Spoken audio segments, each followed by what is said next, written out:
Hello and welcome to What the F*** Just Happened Today, your essential guide to the daily shock and awe in national politics. I'm Joe Amditis. Let's get to it.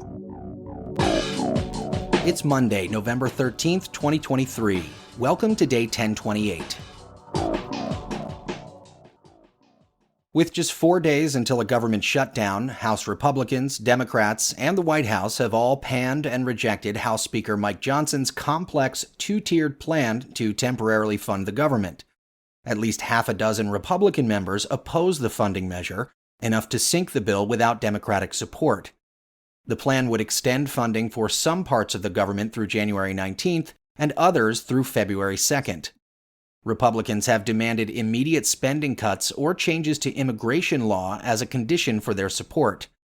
Democrats, meanwhile, dislike the two separate deadlines and would prefer that the funding measure include aid for Israel and Ukraine. The White House called the proposal a recipe for more Republican chaos and more shutdowns, full stop, and Biden is expected to threaten to veto the measure. The federal government will run out of money by the end of the day on Friday if no new deal is reached. Meanwhile, the Supreme Court issued its first ever code of conduct following months of ethical controversies, which have diminished the public standing of the 9 justices. The justices said they adopted the code of conduct to dispel the misunderstanding that the court's 9 justices regard themselves as unrestricted by any ethics rules. The court, however, failed to explain how the code will work and who would enforce it. Moving on, Biden called on Israel to take less intrusive action at the Al-Shifa hospital in Gaza, saying hospitals must be protected.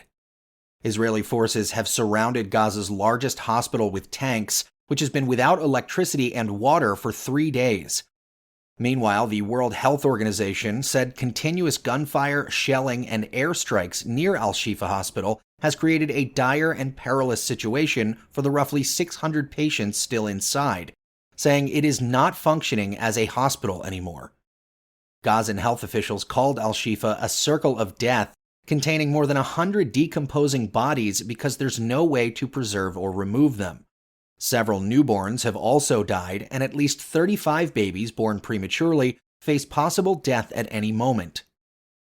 Roughly 8,000 displaced people are also currently sheltering at the hospital complex. Israeli Prime Minister Benjamin Netanyahu, meanwhile, doubled down on Israel's war against Gaza, vowing that Israel will see the war to the end. Gaza's second largest hospital, the Al-Quds hospital in Gaza City, has also been surrounded by Israeli forces and unable to evacuate its 300 remaining patients and medical employees because of the bombardments and gunfire. More than 2/3 of Gaza's population of 2.3 million people have now been displaced since the war began. And more than 11,000 Palestinians, 2/3 of whom are women and children, have been killed by Israel since the war began. And finally, Donald Trump Jr. returned to the witness stand in the $250 million civil fraud trial in New York, calling his father a genius, a visionary, and an artist with real estate who creates things that other people would never envision. New York Attorney General Letitia James sued Trump Jr., Eric Trump, and the Trump Organization last year, alleging numerous acts of fraud and misrepresentation to inflate the value of assets and obtain favorable loans from banks. Additionally, a New York Supreme Court judge already concluded that the Trump Organization's financial statements were fraudulent and ordered that all of Trump's business certificates be canceled.